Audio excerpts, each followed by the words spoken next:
bring you the latest updates from the Pna Newsroom.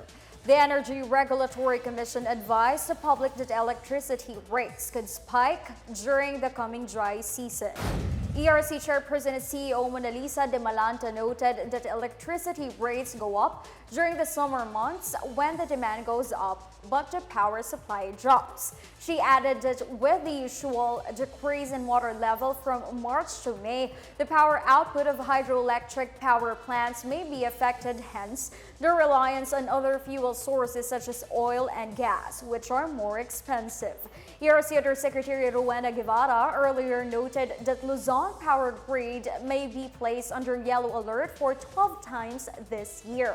Meanwhile, the National Grid Corporation of the Philippines said that power is expected to be thin during the hot dry season due to higher demand. The Commission on Elections has asked Congress to give authority to regulate advertising agencies during an election period. Comelec Chairperson George Garcia addressed the issue before the Senate Committee on Electoral Reforms. Garcia noted that ad agencies also handle social media advertising for candidates. He said Comelec would be able to require ad agencies to submit their advertising expenses to ensure that candidates are spending within their limits. During the Senate hearing, Attorney Rudolph Hularbal of the Kapisanan ng mga Broadcaster ng Pilipinas said that advertising rates are never published and are confidential to each advertiser. He dismissed suggestions for a uniform rate for political ads due to the difference in ratings of media outfits. He also pushed to hold candidates accountable for advertisements campaigning for them even if they did not commission the ads. Foreign recruitment agencies in Bahrain have pledged to protect the rights of Filipino workers in the Gulf state. According to Kabayan Party List Representative Ron Salo, the recruitment agencies vowed to conduct the necessary interviews and background checks on their employers to ensure the protection of Filipino migrant workers. To date, Salo said there are no reported distressed OFW in Bahrain. Salo, who is also the chairperson of the House Committee on Overseas Workers Affairs, was in Manama last week for the 146th Interparliamentary Union Assembly. Meanwhile, Migrant Workers Secretary Susan Ocle earlier committed to strengthening the implementation of the pre-departure orientation for OFWs, as well as the empowerment of migrant workers before they leave, as some foreign employers of domestic workers have low awareness on their moral and even financial obligations.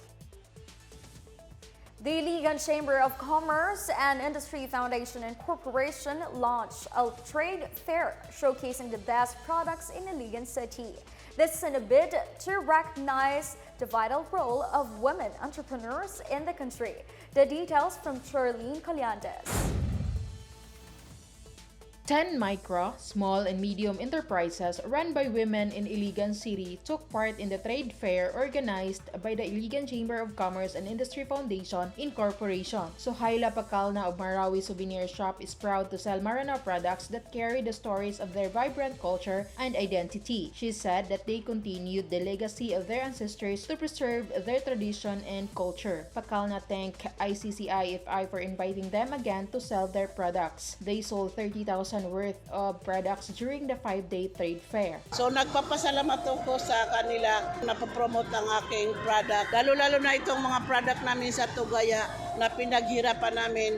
Hindi namin ito maititigil kasi ayaw namin mawala ang signatura namin na pagkamaranaw. Meanwhile, Iligan Chamber President Luigi Punong Bayan praised the women entrepreneurs who kept their businesses going despite the problems caused by the pandemic.